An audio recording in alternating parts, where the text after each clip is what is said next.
Hello guys, welcome back to Dark Angels Intuitions. Welcome back to my channel. Welcome back sa mga palaging nag-aabang ng mga readings ko. This is another love reading para sa mga collectives, sa mga maka-resonate, okay? So guys, ang gagawin ko ngayon is para sa mga in a relationship na cold na, patapos na, and but they are still together and still wondering kung is it over na ba between us? Wala na ba kami? Baka some of you is hindi na nag-uusap, or minsan na lang nag-uusap, or baka hindi na talaga nag-uusap and walang closure and wanted to ask kung is it over between us? Because this reading is about is it over between us? So this spread, okay? This is a new spread, and this spread is a part of my personal reading. So, parang new siya sa personal reading ko. So, if you want to book a private reading with me, for private personal reading, punta lang kayo sa profile ko dito sa YouTube channel. Meron link sa bio ko. Papunta sa Facebook page ko, and click that link and message me there. So, let's see. Let's start. Okay? Hindi lahat maka-resonate sa reading na to. So, takes what resonates and leave the rest. Pwede itong vice versa. Put yourself in a situation kung saan kayo naka-resonate. And, this is a timeless reading. So, kung kailan nyo ito mapanood, then this, if naka-resonate kayo, then this might be for you. So, let's start. Is it over between you? Kanino to? Sinong maka-resonate dito? Just comment down below. And thank you sa mga new subscriber. Welcome to my channel. Thank you for subscribing my channel. And welcome back sa mga palaging nag-aabang, nagko-comment, nanonood ng reading po. And sa mga hindi pa naka-subscribe and watching this video right now, welcome to my channel. I hope you like what I'm doing here. So, let's start.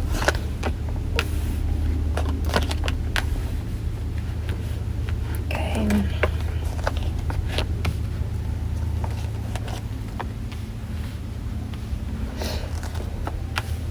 May guide ako kasi, as I said, bago to. Bagong spread to. So, hindi ko pa siya talaga what do you call this? Hindi pa ako expert sa kanya.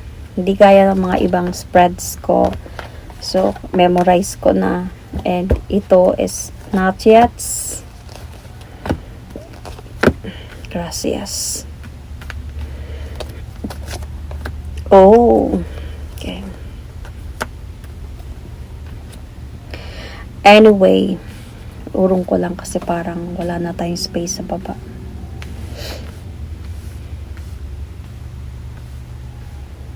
Okay.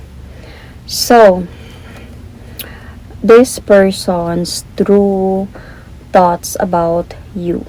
Ano talaga yung iniisip niya about sa'yo? So, let's see.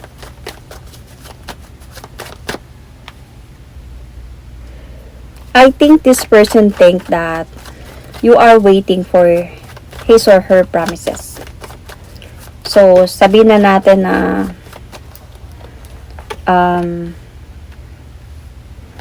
ikaw yung babae dito, okay? Pero itong vice versa, pwede to sa mga LGBTQ. Basta mga ganyan. Okay? Depende kung ano kayo. So, itong person kasi, yung iniisip niya about you is yung nag-aantay ka talaga ng new beginning with this person. Iniisip niya talaga, ang iniisip niya sa'yo dito na parang as a point na minsan nakakaisip siya na baka may idea ka na, or baka iniisip mo na nagloloko siya. And meron siyang iniisip dito na baka Kasi nasa cold na kayo relationship, parang almost over na. So, inaantay niya pa din yung pangako niya na babalik. Inaantay niya pa din yung pangako. Wait lang. Iniisip niya na inaantay mo pa din yung pangako niya sa'yo. Yun. Yung alam niya na naniniwala ka pa din sa pagmamahalan ninyong dalawa. Alam niya yun. But then, I think, iniisip niya din kasi dito na maybe you are with someone ng dahilan kung bakit kayo naging ganito ngayon. Cheating. So, this person's true feelings for you is trap. So, para siyang feeling niya wala siyang freedom sa'yo. I don't know ha, kasi ito, nasa sa card. So, parang feeling niya siguro, you became controlling sa relationship ninyo sa kanya.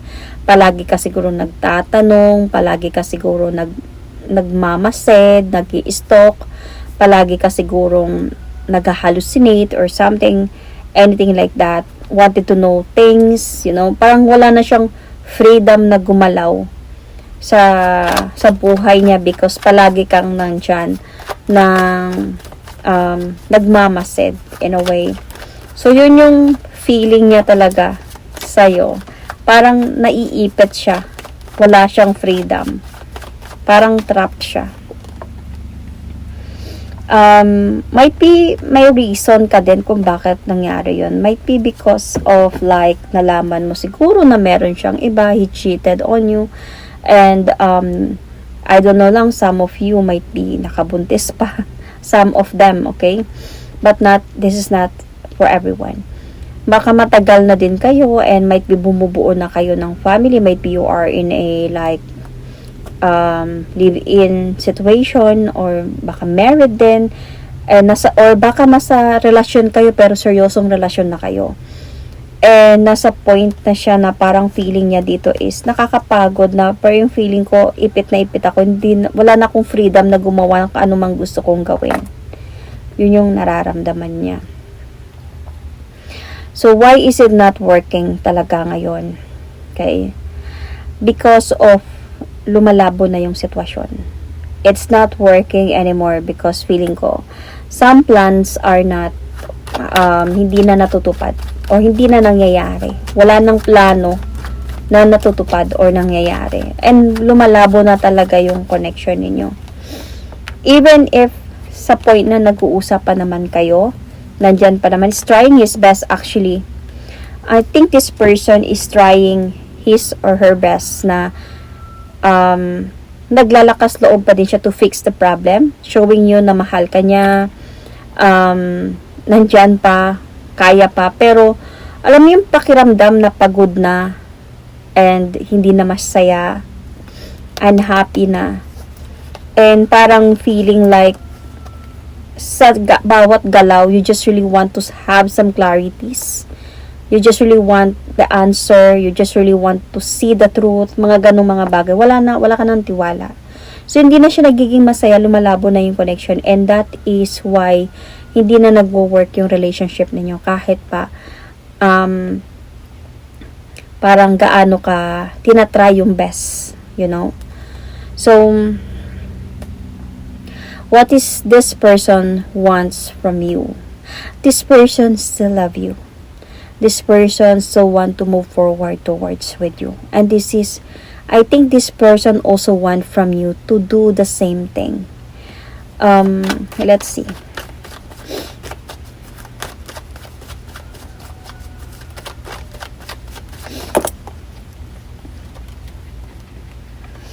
Alam mo, nasa point kasi na this person still want to take the leap of faith towards sa new beginning ng relasyon ninyo o ng pagsasama ninyo.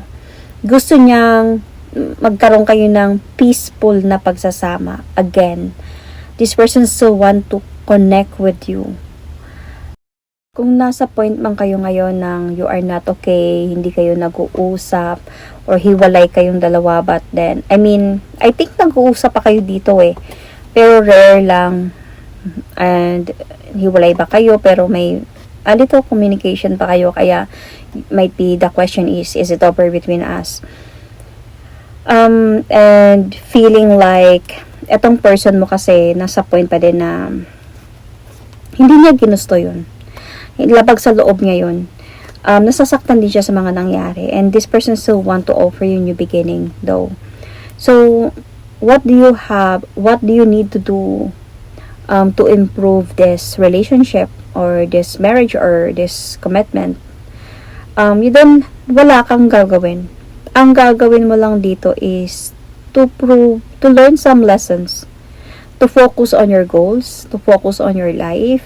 Kasi feeling ko dito, it's not your fault kung bakit nangyari to. And there's nothing to blame naman. Pero I think mas magfo-focus ka dito in rebuilding yourself. Siguro, focusing your responsibility, trabaho mo, career mo, how to be success, dun ka mag-focus on to show this person na okay lang ako, kaya ko naman to. Kaya ko naman kung sakaling hindi mo na ako babalikan, kung sakaling tuluyan na tayo maghiwalay, I can handle myself because you are strong. You're independent, So, what is your person willing to do dito sa connection ninyo? Gusto niya pa, even siya gusto niyang maayos to. Gusto niyang maayos kayo. Mabalik sa dati to have a successful relationship, successful life together. Yun talagang gusto niyang mangyari. Yun yung gusto niyang gawin. But then, I think ikaw yung may galit sa kanya dito. Kaya siguro yung iniisip niya dito yung parang na bad trip ka ba, na walang natutupad na promises and you are waiting for that promise, na disappoint ka, everything. I think yung communication is galit ka. Ganun yung way mo. Every time siguro nakikipag-communicate siya sa'yo, lagi kayong nagtatalo, nauwi lang sa pagtatalo, or palaging may mga judgment, palaging may mga, binabalik yung mga yung dahilan kung bakit kayo napunta sa ganitong sitwasyon. It feels like you are pushing this person. So, every time na mag-approach siya, siguro try niya, hindi naman siguro yung direct to the point siya. Siguro, sometimes kinukumusta ka or anong ginagawa mo, ganyan. Then, okay kayo. Then, habang tumatagal sa pag-uusap yun, nag-aaway na naman kayo. So, parang ganun. So,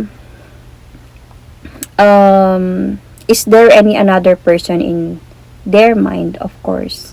Meron nga cheating dito. Meron talaga. Other person sa isipan nila. And let's clarify this person.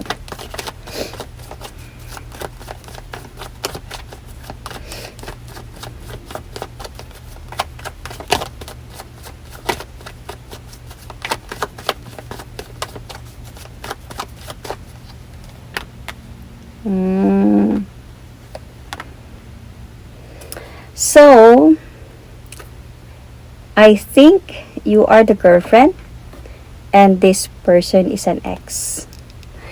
Kasi they have this commitment like marriage. Nandito sa kanila yung marriage card. So, cross-watchers, vice versa, pwede to ha. Naghiwalay sila nito. And this person right now, actually, nagmo-move on na to from him. Kaya walay na talaga sila nito. And kayo na yung together ngayon. And, nag-move on na to. Though, as a point sa kanya kasi, inasa isipan niya kasi na, minsan, gusto niyang mag-decide, might be, to have some changes, might be to come back sa person na to move forward towards this person, or to offer second chance sa person na to. Nag-iisip siya dito, lalo na sa point ngayon na hindi kayo okay. Nasa bita yung sitwasyon ninyo. So, iniisip niya to na balikan ko na lang kaya to, ayusin ko na lang kaya to, mga ganong mga bagay. So, ito yung nasa isipan niya. So, I think this is not the reason kung bakit kayo hindi okay. Might be there is someone else na na-involved dito. And might be that someone else is just like landian. Parang ganon. Fling-fling. And dahil sometimes nagiging emotional siguro to siya pag nag-aaway kayo, parang iniisip niya na balik na lang, ayusin ko na lang siguro yung pamilya ko, ayusin ko na lang siguro yung past ko, ganyan. Yun yung nasa isipan niya ngayon. So, will I be happy with this person kung babalik sila? Kung babalik siya, magiging masaya ka ba? I don't think so. Hindi na kayo mababalik sa dati. Kasi lalo magkakaroon na kasi dito ng jealousy, controlling, still, magkakaroon na dito ng pagiging possessive na, lies, might be unfaithfulness even, trust issue. So, with this devil card, so magkakaroon na ng ganito sa inyo, sa relationship ninyo. And, of course, hindi na to magiging masaya pag ganito yung, kung pagbabalikan, kung itutuloy nyo to sa pagbabalikan ulit, you know, kung aayusin to, or kung aayusin pa to. Kasi I think magkakaroon lang din talaga sa'yo dito ng pag-overthink. Kumbaga, may stress ka lang. Pero feeling ko naman kasi babalik naman to eh. Kumbaga, mag-offer siya sa'yo ulit ng pag-aayos. Like, hindi pa naman talaga kayo like officially separated or hiwalay. Pero darating yung araw kasi parang itatry niya pa na ayusin to. Pero aabot pa din talaga kayo sa point of imbalance. Magiging imbalance yung connection ninyo. May nakikita pa dito na baka tatanggapin mo pa siya because you love this person. Baka mapapatawad mo siya, try niyong ayusin to, pero parang wala din siyang patutunguhan. Kasi wala nang tiwala sa isa't isa. So, let's see. Should you move on? Honestly, as a point na nakadepende talaga yan sa'yo. Yung pag-move on, hindi na nasa'yo talaga yung decision yan. At wala sa baraha. Even sa baraha, nasa point na it's up to you. Depende. Hindi mo naman kailangan din na magmadali sa pag-move on. I think ang gagawin, maybe if this is an advice to give you, I think, kung mahal mo pa talaga tong person na to, try mo na kausapin siya. Kasi hindi ka man na makaka-move on kung mahal mo pa talaga to. Hindi mo kayang mag-move on kung mahal mo pa to. May tendency kasi talaga na tatanggapin mo pa talaga siya. Baga, magkakaayos pa talaga kayong dalawa. Hindi ko masasabi na magkabalikan, hindi pa naman kayo hiwalay talaga. Pero magkakaayos pa kayo. May tendency pa talaga na mangyayari yun. Nasa iyo na yan, darating yung araw. We never know when. Pero darating yung araw na mapapagod ka talaga at ikaw mismo magdesisyon sa sarili mo na ayoko na, tama na. Parang ganun. So, kung sakali man na maghiwalay kayo, babalik ba siya in the near future? Not anymore. The cycle will going to cut off na. And to have some changes na din. I think is it not anymore because you will not allow na dito because sa future pa naman to. Might be you will not allow na o nasa point ka na din ng buhay mo na you have already decided to have some changes in your life without this person, or is it just yung tadhana na lang talaga na hindi na kayo ipabalik sa isa't isa because maybe you are not really meant to be, you know. Magkakaroon pa naman kayo ng communication nito even in the future. Magkakaroon pa kayo ulit ng communication. Alam mo kung bakit? Babalik-balikan ka nito kasi alam niyang mahal mo siya eh. Siguro as a point na ilang beses mo din siyang pinatawad, ilang beses mo siyang pinagpasensyahan, pinakita yung totoong pagmamahal mo sa kanya until sa point na tama na. You know, darating na yung araw na tama na. Pero babalikan ka pa din ito kasi hanap-hanapin pa niya yon sa'yo. Kaya magkakaroon pa kayo dito ng communication. But, let's clarify this. This could be the next 2 to 3 months.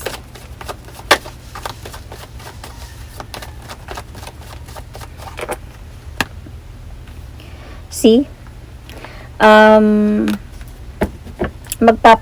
Mag-o-offer pa siya sa iyo balik ng pagmamahal. In the future, might be this next 2 to 3 months or in the future. Okay, ayoko lang maging specific dito. Pero I think ikaw yung hindi na sure. Parang as a point ka ngayon ng pag-isipan ko muna ng mabuti to. Parang ramdamin ko muna. Kasi feeling ko during those time na cold kayo in a relationship. Like, wala man kayong closure, di ba?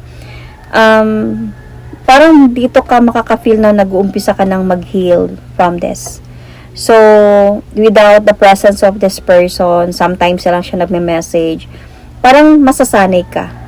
And sa pagbalik niya, pag gusto niya na naman ayusan yung relasyon ninyo, is parang makakaramdam ka dito na pag-isipan ko muna ng mabuti to. Hindi ako sure kung masasave pa ba tong relasyon nating dalawa. Or it's better for me lang talaga na tapusin to, wasakin to, and mag-move forward na lang. Or makakaramdam ka siguro dito na parang hindi na ako masaya. Parang hindi na katulad before. Hindi na siya nababalik ng katulad noon. So, there is a possibility here. Okay? Ito pala is advice. Na I think magiging friends kayo in the future. Okay. Tignan natin. This is either magiging friends kayo or magkakabalikan kayo.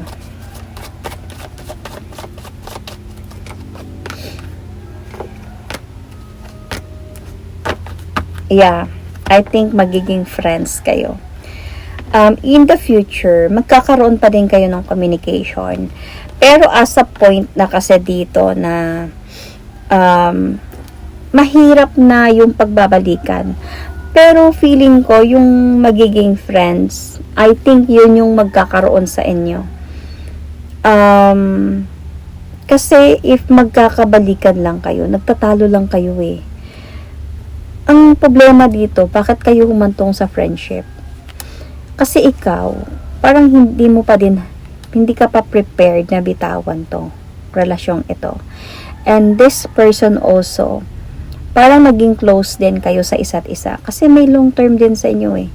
Parang naging nasanay ba na nandyan ka?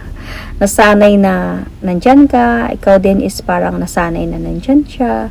So, darating yung araw, maging friends kayo. But, yung friendship na yan, hindi kayo magiging close. Kumbaga, tatanggapin, acceptance na wala na tayo. Siguro darating yun yung araw na may closure, pero may communication pa kayo. And, yung communication na yan, sometimes nagtatalo kayo, hindi kayo, parang you are judging each other, parang ganon, then okay na naman, friends na naman kayo, something mga ganong mga bagay. So, the advice here is, yung person mo, kung totoong gusto ka talaga niya, or seryoso siya sa'yo, na ikaw na yung mamahalin niya, dapat magpakalalaki siya, or I think so, magpakalalaki. Hindi naman pwede magpakababae. Dapat maging matured siya enough to handle gently your relationship. And kung may mga pangako man siya dito, dapat gagawin niya.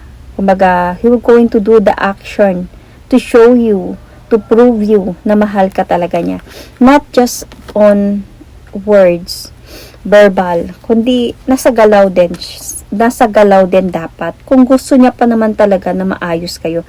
Kasi even in the future, may nakikita pa din akong communication sa inyong dalawa. May nakikita pa din akong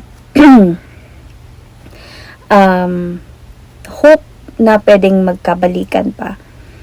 So, kahit nasa point ka na hindi ka na sure, babalik ba ako dito, gusto ko na ng changes sa buhay ko, gusto ko na mag-healed, parang parang it's just really like meant to be na bumabalik pa rin kayo sa isa't isa. So, okay, ang kailangan talaga gawin dito is yung separate talaga. Not because you are not meant to be, not because kailangan nyo mag-separate at maghanap kayo ng sarili nyong mga jowa, no. To separate for you to learn your lessons, to realize things, and to see kung hanap-hanapin nyo pa rin ba yung isa't isa during those time na wala kayong communication, wala kayong pagkikita sa isa't isa, and mamimiss nyo ba yung isa't isa, and hindi ba kayo mapakali at hanap-hanapin nyo pa rin yung isa't isa.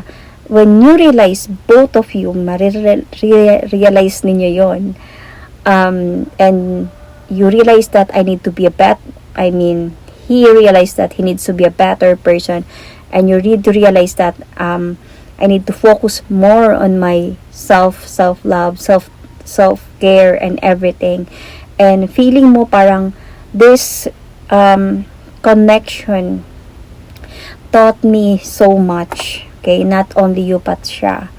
And baka feeling niya na I made a mistake, I realized things, I learned my lessons, and I wanted to do